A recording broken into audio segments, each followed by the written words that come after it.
നിങ്ങളുടെ ഐഫോണിൽ കണ്ടിന്യൂസ് ആയി പ്രോബ്ലംസ് വരുന്നുണ്ടോ?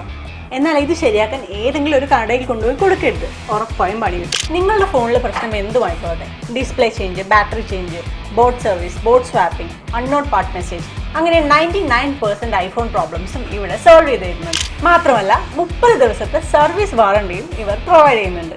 So always choose royal Cochin mobiles.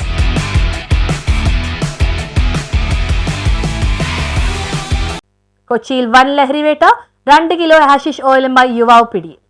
കൊച്ചിയിൽ എക്സൈസിന്റെ നേതൃത്വത്തിൽ വൻ ലഹരിവേട്ട. കൊച്ചി എക്സൈസ് സർക്കിൾ ഇൻസ്പെക്ടർ ഷെയ്ബു പിയും പാർട്ടിയും നടത്തിയ പരിശോധനയിലാണ് 2 കിലോ ഹാഷിഷ് ഓയിലുമായി യുവാവിനെ പിടികൂടിയത്. വിപണിയിൽ 40 ലക്ഷം രൂപ വിലമതിക്കുന്ന ഹാഷിഷ് ഓയിലുമായി കഴിഞ്ഞ ദിവസം വൈകിട്ട് 4 മണിയോടെയാണ് ഫോർട്ട് കൊച്ചി കൽവത്തി തൈപ്പറമ്പിൽ നസീഫ് റഹ്മാൻ എന്ന 25-കാരനെ പിടികൂടിയത്. ഇയാളുടെ വീട്ടിൽ നടത്തിയ പരിശോധനയിലാണ് ലഹരി പിടിച്ചെടുത്തത്. ഇയാളുടെ മൊഴിയുടെ അടിസ്ഥാനത്തിൽ ലഹരി എത്തിച്ചെന്ന് പറയുന്ന മട്ടാഞ്ചേരി ചെള്ളായിക്കടവ് സ്വദേശി ജാസിം റഫീഖ് എന്നയാളെ പിടികൂടുന്നതിന് എക്സൈസ് അന്വേഷണം ആരംഭിച്ചിട്ടുണ്ട്. ആഴ്ചകളായി ഇയാളെ രഹസ്യമായി നിരീക്ഷിച്ച് പിന്തുടർന്നാണ് പ്രതിയെ എക്സൈസ് സംഘം പിടികൂടിയത്. പരിശോധനാ സംഘത്തിൽ സർക്കിൾ ഇൻസ്പെക്ടറോടൊപ്പം excise inspector Anju Kuriakose, assistant excise ഇൻസ്പെക്ടർമാരായ Udayakumar, Jayaram KP, preventive officer Anas N U, civil excise ഓഫീസർമാരായ ദീപു തോമസ്, മുഹമ്മദ് ആഷിഖ് DH എന്നിവരും മട്ടാഞ്ചേരി എക്സൈസ് റേഞ്ച് ഓഫീസിലെ സിവിൽ എക്സൈസ് ഓഫീസർമാരായ അരവിന്ദ് P വാസുദേവ്, അക്ഷയ് ശ്രീകുമാർ എന്നിവരും ഉണ്ടായിരുന്നു.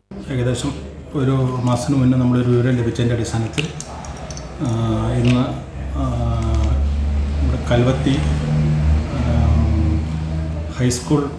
ഹയർ സെക്കൻഡറി റോഡിൽ തൈപ്പറമ്പിൽ വീട്ടിൽ നസീഫ് റഹ്മാനെ 2 കിലോ 61 ഗ്രാം ഹാഷിഷ് ഓയിലോട്ട് അറസ്റ്റ് ചെയ്യുകയുണ്ടായി.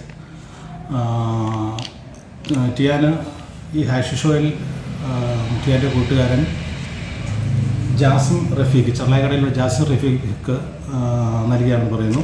രണ്ടുപേരും വിൽപ്പനയ്ക്കായി ഫോർട്ട് കൊച്ചി മട്ടാഞ്ചേരിയിൽ വിൽപ്പനയ്ക്കായും ഓണം മുന്നിൽ കണ്ടും സിനിമ മേഖലയിലും മറ്റും വിറ്റഴിക്കുന്നതിന് വേണ്ടിയിട്ടാണ് ഈ ഹാഷിഷ് ഓയിൽ കൊണ്ടുവന്നതെന്ന് പറയുന്നു. ആന്ധ്രയിൽ നിന്നാണ് ഇവർ കൊണ്ടുവന്നതെന്നാണ് പറഞ്ഞിരിക്കുന്നത്. ടി നസീഫിന് 25 വയസ്സ് പ്രായമുണ്ട്. 6 മാസം മുന്നേ ഗൾഫിൽ നിന്ന് വന്നതാണ്. ഇപ്പോൾ നാട്ടിൽ പ്രത്യേകിച്ച് ജോലിയും മറ്റൊന്നുമില്ല. News bureau, fort Kochi.